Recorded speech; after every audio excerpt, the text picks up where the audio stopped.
বন্ধুরা, social media এখন পাগলের কারখানায় পরিণত হয়েছে। মানুষ যে কত নিচে নামতে পারে তার যে আর কত রকম উদাহরণ হয়।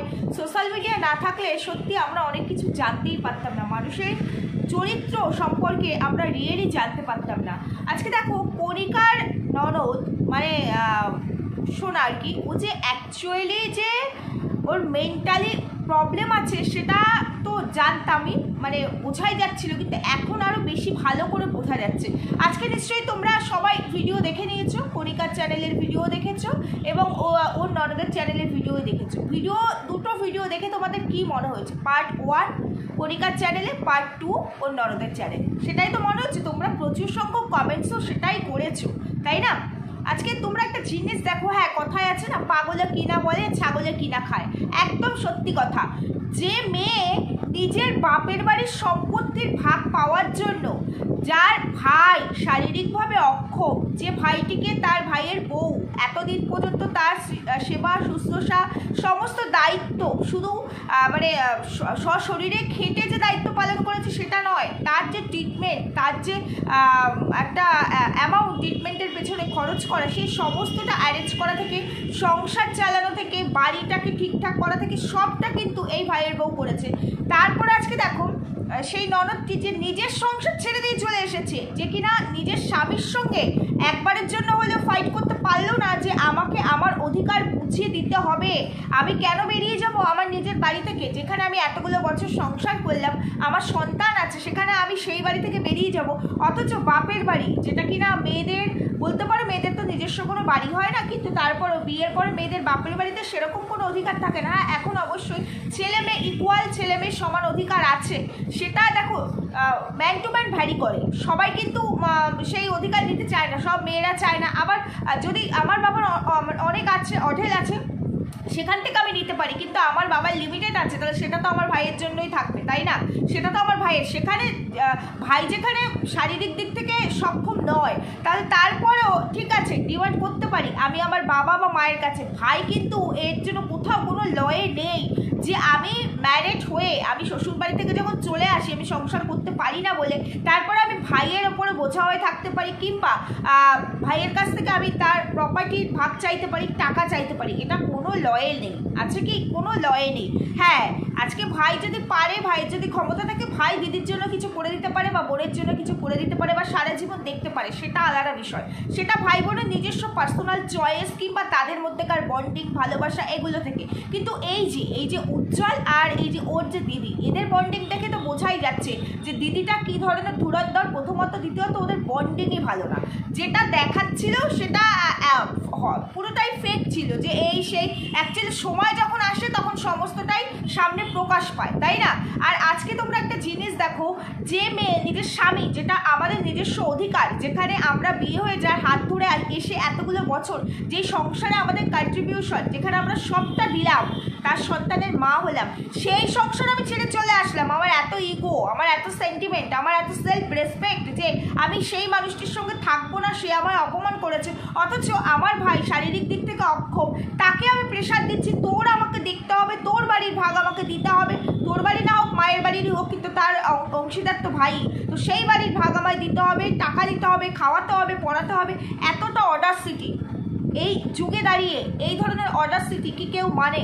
তোমরাই বলো। চলো, ভিডিও অনেকটা টেনে দিয়ে আসলাম, এখন ইন্ট্রো দিয়ে নিই, একটু ইন্ট্রো দিয়ে নিই। Hello my lovely viewers, welcome back to my channel Dimpi lifestyle. বন্ধুরা, আমার সাথে থেকো, পাশে থেকো, চ্যানেলটিকে সাবস্ক্রাইব করো, লাইক কমেন্ট শেয়ার করো। আজকে আমি এখানে বসে ভিডিও করছি, ওখানে প্রচণ্ড আওয়াজ আসে বলে তোমরা বলেছো দিদি এত সাউন্ডের প্রবলেম হয়, তাই ভাবলাম ঘরে বসেই করি ভিডিওটা। জানি ক্যামেরা কোয়ালিটি ঘরে বসে করলে খুব বাজে আসে, তারপরে একটু অ্যাডজাস্ট করে নিই। যাই হোক, যেটা বলতে চাইছিলাম, আজকে যেটা হলো সেটা কি ঠিক হলো, সেটা কি ভালো হলো?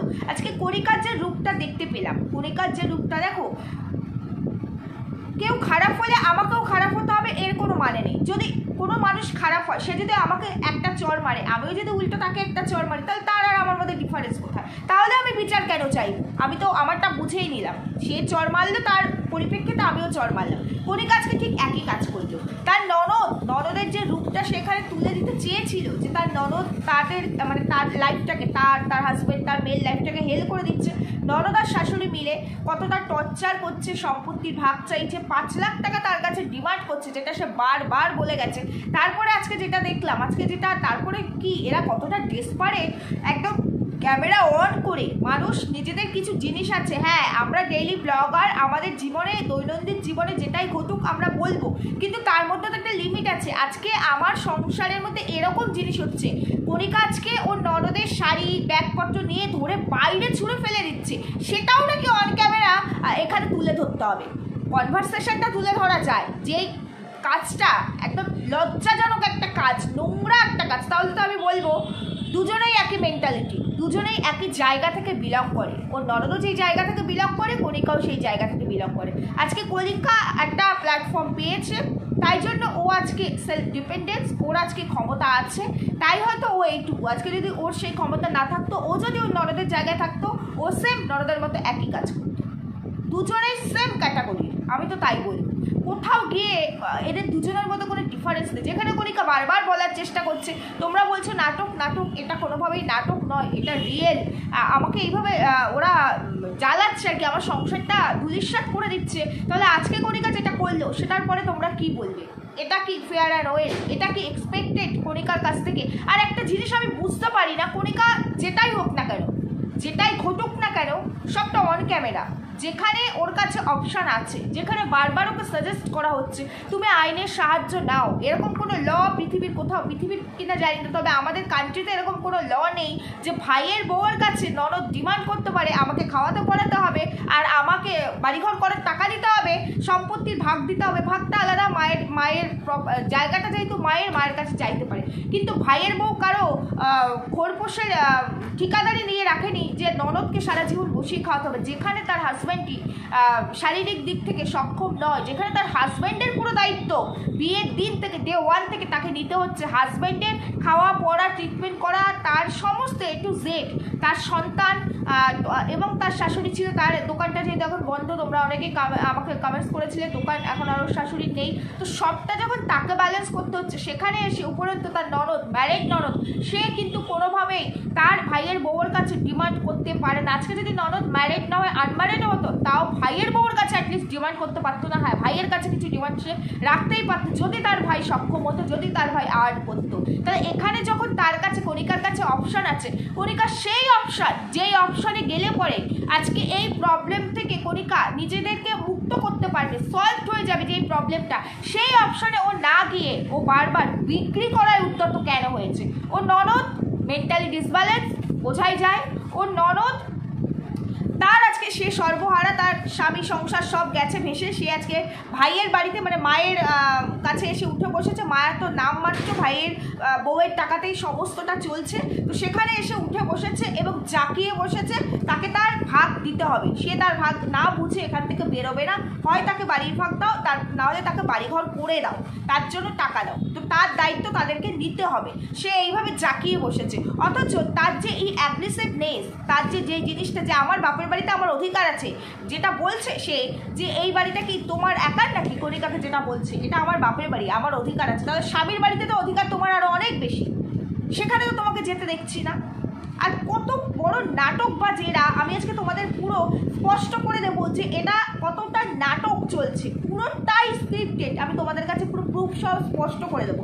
সেটা হলো আজকে দেখো, কণিকা আর কণিকার ননদ আর কণিকার শাশুড়ি, আজকে যে ভিডিওটা এসছে, ওরা তিনজনে মিলে যে কনভারসেশনটা হচ্ছিল, কণিকা রেগে গিয়ে সব বাইরে ফেলে দিচ্ছিল এবং বলছিল আমার বাড়ি থেকে বেরিয়ে যাও, আমার দেখার দরকার নেই, রাস্তায় গিয়ে ভিক্ষে করে খাও। এটা ননদকে বলছে রাস্তায় গিয়ে ভিক্ষে করে খাও, আমার দেখার দরকার নেই, আমাদেরকে রেহাই দাও। তো এই যে পার্টটা, এই শুরুর পার্টটা কণিকার চ্যানেলে এসছে, সেকেন্ড পার্টটা কণিকার ননদের চ্যানেলে এসছে। কণিকার ননদ সিঁড়িতে বসে আছে, তার ননদ বসে বসে কথা বলছে, কণিকা ক্যামেরা অন করে কথা বলছে, কণিকার ফোনটা দেখা যাচ্ছে, কণিকা ক্যামেরা অন করে আছে, কণিকা ক্যামেরা অন করে কথা বলছে, ক্যামেরাটা দেখা যাচ্ছে। আজকে আমি যদি ক্যামেরাটা অন করে থাকি, আমি যখন ফ্রন্টে কথা বলবো তখন বোঝা যাবে যে ক্যামেরায় আমি কথা বলছি, যখন আমি ব্যাক সাইড দিয়ে তুলবো, যখন এটা এইভাবে তোলা হচ্ছে, তাহলে কি করে বোঝা যাচ্ছে যে আমার হাতে, মানে আমি টোটালটা আসছি কি করে, পুরোপুরি সশরীরে আমি আসছি, আমার হাতে ফোনটা পর্যন্ত উঠে আসছে। ক্যামেরাম্যানটা কে ছিল?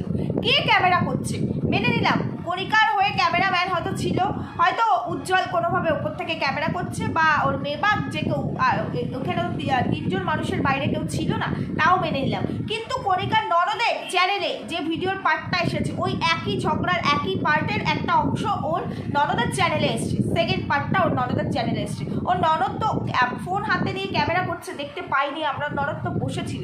তাহলে ননদ এই ভিডিও ফুটেজটা কোথা থেকে পেল? কোথা থেকে ননদ এই ভিডিও ফুটেজটা পেলো? কি করে তার চ্যানেলে এটা আপলোড হলো? কে সেই ক্যামেরাম্যান? উজ্জ্বল এতটা সক্ষম নয় যে ওপরে দাঁড়িয়ে দাঁড়িয়ে এতটা ক্যামেরা করবে। হয়তো ও হুইল চেয়ারে বসে ক্যামেরাটা করতে পারে, ওপর থেকে করেছে। তাহলে কি বউ আর দিদি দুজনকে পার্ট ভাগ ভাগ করে দিয়েছে?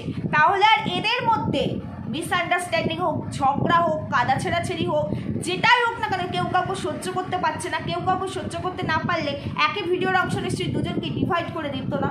দিত কি? তার মানে এখান থেকে তোমরা বুঝতে পারছো তো পুরো বিষয়টা স্ক্রিপ্টেড। তারপরে তোমাদেরকে আরও একটা বিষয় আমি ধরিয়ে দিচ্ছি, যেখানে কণিকা বারবার বলছে চলে যাও, এই বাড়ি থেকে চলে যাও, আমাদেরকে রেহাই দাও, যেখানে ইচ্ছে যাও ভিক্ষা করে খাও, এই বাড়িটা থেকে বেরিয়ে যাও, এই বাড়িটা থেকে বেরিয়ে যাও। এবং ওর ননদ কি সুন্দর নির্দ্বিধায় বলছে, আমার যখন সময় হবে আমি তখন যাব, আমার যাওয়ার জায়গা হলে আমি যাব, তার আগে যতই তুমি বলো আমি এই বাড়ি থেকে বেরোবো না। এবং সেটা কি সুন্দর স্মুথলি বলছে এবং নর্মাল মেন্টালিটিতে বলছে, মানে এরকম কোনো ইয়ে নেই যে আমার জিনিসপত্র ছুঁড়ে ফেলে দিচ্ছে, আমার রাগ হচ্ছে, কারণ আমি তো আমার অধিকার পেতে এসেছি। তার মানে আমার ভেতরে একটা অ্যাগ্রেসিভনেস কাজ করছে যে আমি এখান থেকে নিয়েই ছাড়বো, আমার অধিকার বুঝেই ছাড়বো, সেই জিনিসটা নেই। ও নীরবে বসে থেকে ও বলছে আমি এখান থেকে বেরোবো না, আমি এখানেই থাকবো, আমি যদি ঝগড়াও করি সেটাও তোমাদেরকে সহ্য করতে হবে। এবং এই কথাটা যখন ওর ননদ বললো, কণিকা কিন্তু চুপ করে রইল। এবং কণিকার মুখটা কিন্তু, কণিকা ওইভাবে ক্যামেরা যেহেতু অন হাসতে পারছিল না, কিন্তু ওর মুখটা দেখে বোঝা যাচ্ছিল যে ওর মুখের মধ্যে একটা হাসির ঝলক রয়েছে, ও হাসার চেষ্টা করেছে কিন্তু হাসতে পারেনি। আজকে যাকে বাড়ি থেকে বের করে দেওয়ার চেষ্টা করছি, যার জন্য আমার সংসারে রোজ অশান্তি, আশেপাশের লোকজন জানছে, আমার মান সম্মান হানি হচ্ছে, যাকে বাড়ি থেকে আমি বের করে দেব, সে যখন বলছে আমি বেরোবো না এবং আমি ঝগড়া করলে তোমাদেরকে সহ্যও করতে হবে, তাহলে উল্টো থেকে যে মানুষটা তাকে বার করতে চাইছে তার লাইফ থেকে, সেই মানুষটা চুপ করে রইল এই কথাটা শুনে, যে কিনা তার জিনিসপত্র ফেলে দিল, তখন একটা কথার উত্তরে দিল না। বুঝতে পেরেছো তো কতটা স্ক্রিপ্টেড, কতটা স্ক্রিপ্ট সাজিয়ে এখানে শাশুড়ি, বৌমা, ননদ আর তার সঙ্গে ছেলে 4জন মিলে এই বিষয়টাকে নিয়ে খেলছে। ওই যে 5 লাখ টাকার যে গল্পটা এখানে এসেছে, এই 5 লাখ টাকাটা এই ভিডিওগুলো থেকেই তোলা হবে কয়েকদিনের মধ্যে। এটাই হচ্ছে এদের প্ল্যান, বুঝতে পেরেছো তো? এটাই এদের প্ল্যান। কতটা মানে নিকৃষ্টতম আর কতটা মূর্খ হলে এরা এখানে কি কি জিনিস না আনছে। ওর ননদ জুতো কিনে এনে এখানে থাম্বনেলের মধ্যে জুতো দেখিয়ে বলছে জুতো দিয়ে বাড়ি মারবো, জুতো দেখাচ্ছে, জুতো কিনে নিয়ে আসলাম, খাদিমস থেকে বোধহয় জুতোটা কিনে এনেছিল। আর ওদিকে কণিকা বলছে 10 ভরির একটা তাহলে নেকলেস নিয়ে এসে দেখা যে ওর ক্ষমতা আছে, আমি তো 10 ভরির নেকলেস করেছি। কি সুন্দর করে কথা বলছে তাই না? এমনভাবে বলছে, হ্যাঁ চ্যানেল আমাদের নিজস্ব, কিন্তু চ্যানেলের উপার্জন উল্টো দিকের ভিউয়ার্সদের, তাদের দৌলতেই আমরা এখান থেকে ইনকাম পাই। সত্যি খুব সহজ একটা রাস্তা এই সোশ্যাল মিডিয়া, আর এই সোশ্যাল মিডিয়া থেকে ইনকাম করার সব থেকে বড় সহজ রাস্তাটাই এরা কিন্তু ভালো করে অর্জন করতে পেরেছে, ভালো করে ধরতে পেরেছে। সেটা হলো নোংরামি দিয়ে ওঠা। কারণ কোনোদিনও ভদ্র দিয়ে সোশ্যাল মিডিয়ায় নিজের জায়গা তৈরি করা যায় না। সেটা সেই সময় ছিল যেই সময় এরা উঠেছিল, সেই সময়টা ছিল। আজকের সময়টা পরিবর্তন হয়েছে, আর আজকের সময়টা পরিবর্তন হয়েছে কাদের জন্য জানো? এদের জন্য। এরা নতুনভাবে, এদের ভিউজের খিদে, এত এদের অর্থের প্রতি লোভ, লালসা, যার কারণে এরা কোনো কিছুতেই সন্তুষ্ট হয় না। এদের যত পায় এদের আরও চাই। এরকম করতে করতে এই ধরনের ক্রিয়েটাররা একটা সময় গিয়ে নোংরামিকে বেছে নেয়। আর একজন করতে বসলে পরে তখন তো 1000 জন এই ফিল্ডে নেমে যায়, ওই তাকে দেখে 1000 জন ওই একই জিনিস, একই কাজ করতে থাকে। যার জন্য এখন উল্টো থেকে দর্শকরাও না ভদ্র জিনিস নিতে চায় না। তাদের এখন আর ওই ব্রেন ভদ্র জিনিসটাকে অ্যাট্রাক্ট করে না। তারা ভালোই বাসে স্কিপ করে বেরিয়ে যায়। যেখানেই কেচ্ছা, যেখানেই নোংরামি, যেখানেই মানে ফিজিক্যালি অ্যাট্রাকশন থাকবে, ভিউয়ার্সরাও সেইখানটাতেই যাবে। হ্যাঁ, নেগেটিভ কমেন্টস করবে, কিন্তু দেখতে সেখানেই যাবে। নোটিফিকেশন আসলো কিনা বারবার সেটাকে চেক করবে, বারবার দৌড়ে যাবে তার চ্যানেলে। মানুষের মেন্টালিটিটাই এখানে গিয়ে পৌঁছেছে। আর এই জায়গাটার জন্য অনেকাংশে দায়ী এইসব ক্রিয়েটাররা। এদের কিছুতেই খিদে মেটে না, এদের খিদে। এই ব্লগারের নামে এরা যে কত বড় মানে কি বলবো, মানে আমি পিচাস বলা উচিত, এরা যে কত বড় পিচাস ব্লগারের নামে, কি না করতে পারে, কত মানে এখন সোশ্যাল মিডিয়া খুললে প্রত্যেকটা ব্লগার নোংরামি দিয়ে ভিডিও করছে। সোশ্যাল মিডিয়ার মতো এরকম একটা প্ল্যাটফর্মে যেখানে লক্ষ লক্ষ কোটি কোটি মানুষ কানেক্টেড, পুরো ওয়ার্ল্ড কানেক্টেড, সেই জায়গায় এদের কোনো মান সম্মান এগুলোর তো ধারেই না, বাবা মা কোনো কিছুর ধারে না, এরা শুধু নিজের স্বার্থটুকু বোঝে।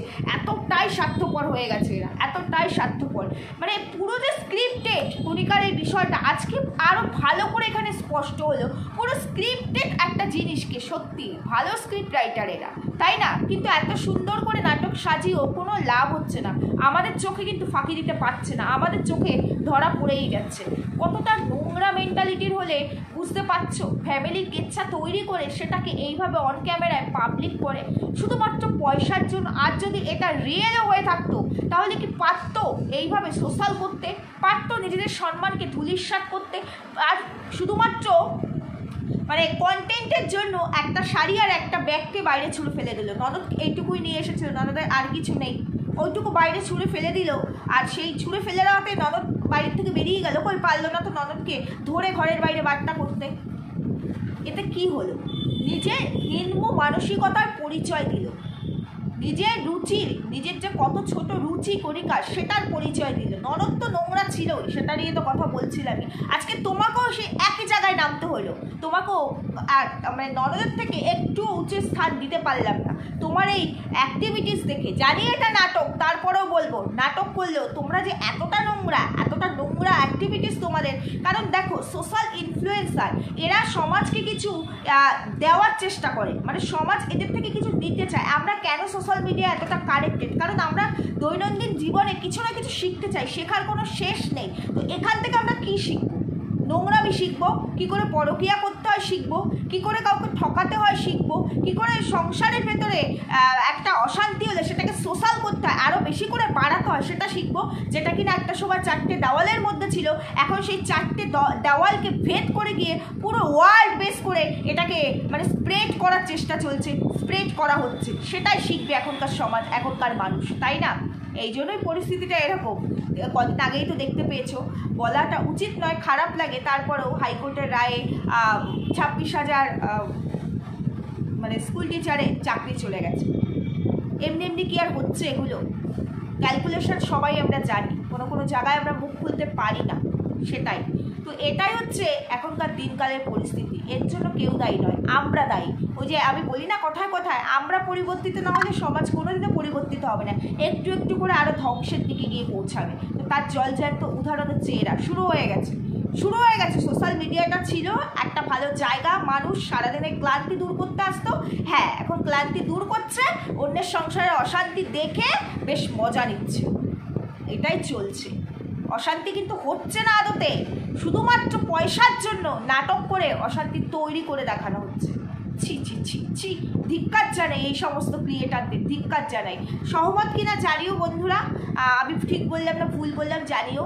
পুরো ভিডিওই দেখেছি, দেখে আমার যেটা মনে হয়েছে আমি আমার ওপিনিয়নটাই তোমাদের কাছে রাখার চেষ্টা করেছি। তোমাদের কমেন্টস আমার কাছে প্রচণ্ড মূল্যবান, তোমাদের প্রত্যেকটা কমেন্টস হয়তো এই মুহূর্তে আমি রিপ্লাই করতে পারছি না, কিন্তু আমি কিন্তু চেক করি, আমি দেখি, আমার ভালো লাগে তোমাদের প্রত্যেকটা কমেন্টস থেকে আমি মোটিভেশন পাই। তো সেই জন্যই বলি প্রত্যেকে কমেন্টস করবে, লাইক করবে, ভিডিও ভালো লাগলে শেয়ার করবে। সবাই সুস্থ থেকো, ভালো থেকো, দেখা হচ্ছে পরবর্তী ভিডিওর সঙ্গে। এখানেই রাখছি, টাটা।